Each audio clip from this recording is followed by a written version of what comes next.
Hello everyone, আজকে সকালটা আমার বেশ লেট শুরু হয়েছিল। গলা শুনেই বুঝতে পারছো শরীরটা আমার খুবই খারাপ। তো আমি ঘুম থেকে উঠেইছিলাম 12টা 12:30 নাগাদ। একটু গরম জল খেয়ে তারপরে করে নিয়েছিলাম লাঞ্চ।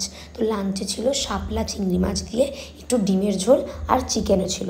খাওয়া দাওয়া করে আমি একটু ঘুমিয়ে পড়েছিলাম আর বিকেলে চলে গেছিলাম আমার জেঠু বাড়িতে। আর গিয়েই সবাই মিলে যেটা আমরা প্রথমে শুরু করেছিলাম, পুরনো অ্যালবাম দেখা। প্রথম যেটা দেখালাম সেটা আমার আর বোনের ফটো, আর তারপরে যেটা দেখালাম মা বাবা আমি আর বোন, আর ছোটোবেলায় ঠাকুমাই এরকম কোলে বসিয়ে ভাইফোঁটা দেওয়াতো। আর এই দেখো এদের ছোটোবেলার ছবি দেখো আর এখনের ছবি দেখো। ছোটোবেলায় এত মিষ্টি দেখতে ছিল, আর এখন এক একজন কীরকম কীরকম দেখতে হয়েছে। তো পুরনো দাদু ঠাকুমার ছবি দেখলাম, আমার দাদার পৈতের ছবি, আর আমি ওই সময় কীরকম ছিলাম, বেশ রোগাও ছিলাম। তো সেই সব কিছু দেখলাম, আর বাবা মার ছবিটাতেও খুব ভালো লাগছিলো। সেসব দেখে আমরা খেয়ে নিলাম একটু ফুচকা খাওয়ার পরে যেটা মনে হলো আর কি খাবো, ভাত তো খেতে ইচ্ছে করছিল না যেহেতু সবাই একসাথেই ছিলাম।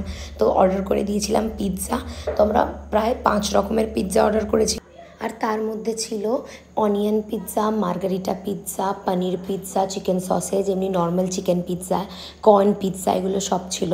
তো খাওয়া দাওয়ার পরে যেটা ফিল হলো, আমাদের পেট ভরেনি, তাই আমরা অর্ডার করেছিলাম কেএফসি থেকে চিকেন উইংস আর চিকেন লেগ পিস।